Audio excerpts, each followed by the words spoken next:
Good morning friend, সকলোকে মোৰ চেনেললৈ জনাইছোঁ স্বাগতম। আজি মই আকৌ এটা নতুন ৰেচিপি লৈ আপোনালোকৰ মাজলৈ আহিছোঁ। আজি মোৰ ৰেচিপিটো হৈছে চজিনাৰ আঞ্জা। তাকে মইনো কেনেকৈ বনাওঁ আপোনালোকে মোৰ ভিডিঅ'টো চাই থাকিব। লগতে আপোনালোকক দেখাবলৈ মই চেষ্টা কৰিম কেনেকৈনো মই চজিনাৰ আঞ্জা ৰান্ধোঁ।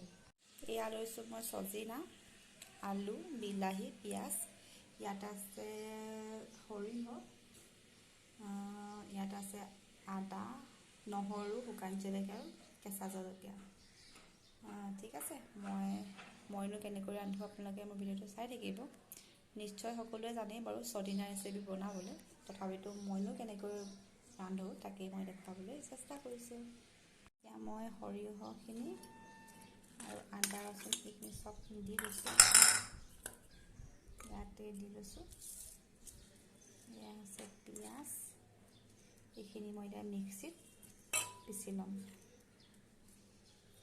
ধুনীয়াকৈ। এতিয়া মই কেৰাহীত তেল দিছোঁ, নিজৰ অনুপাতৰ অনুসাৰে তেলখিনি দি ল'লে হ'ল। মই ইমানখিনি তেল দিলোঁ। এতিয়া প্ৰথমতে মই আলুখিনি ফ্ৰাই কৰি ল'ম অলপ।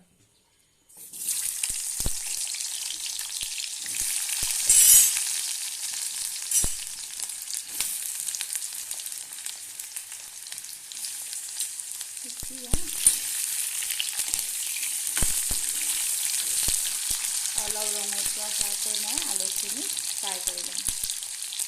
আৰু এয়া মই এনেকৈ পেষ্টখিনি ৰেডি কৰি ল'লোঁ। ঠিক আছে, আলুখিনি ফ্ৰাই কৰি মোৰ হৈ গ'ল। এতিয়া মই মছলাখিনি তেলত এনেকৈ ভাজি লৈছোঁ।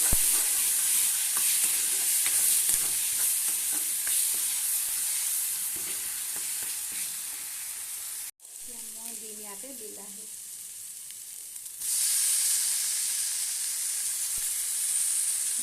অলপ ভাজি ল'ম।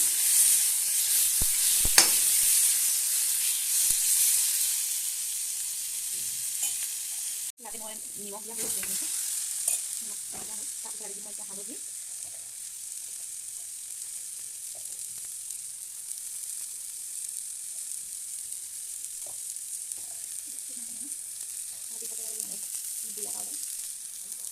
নিজৰ অনুপাতৰ নহ'লে নিজৰ গম পাই গ'লোঁ কেনেকৈ অনুপাতে দেখাই আছোঁ। মানে এতিয়া মই ভিডিঅ'টো চাব লাগিব। তাৰপিছত ইয়াতে দিম অকণমান চব্জি মছলাখিনি মোৰ ধুনীয়াকৈ ইতিমধ্যে ৰেডি হৈ গৈছে।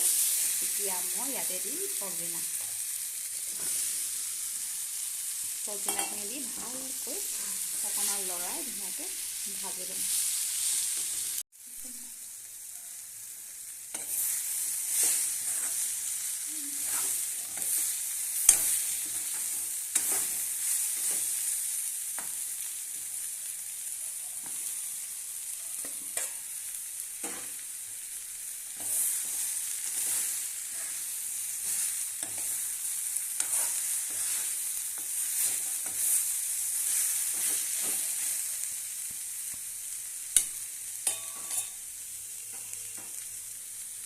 ধুনীয়াকৈ মোৰ এইখিনি ভাজি লোৱা হৈ গৈছেগৈ। ইয়াতে দিম মই এতিয়া পানী।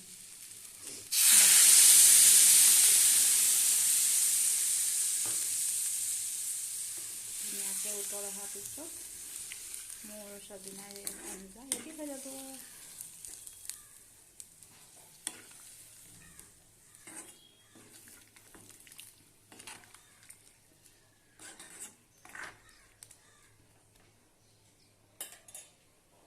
ইতিমধ্যে মোৰ চজিনাৰ আঞ্জাখিনি ৰেডি হৈ গৈছে।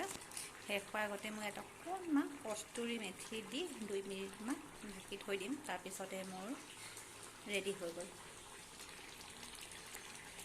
ফাইনেলি মোৰ চজিনাৰ আঞ্জা ৰেডি হৈ গ'ল। এতিয়া ভাত খাবলৈ ৰেডি।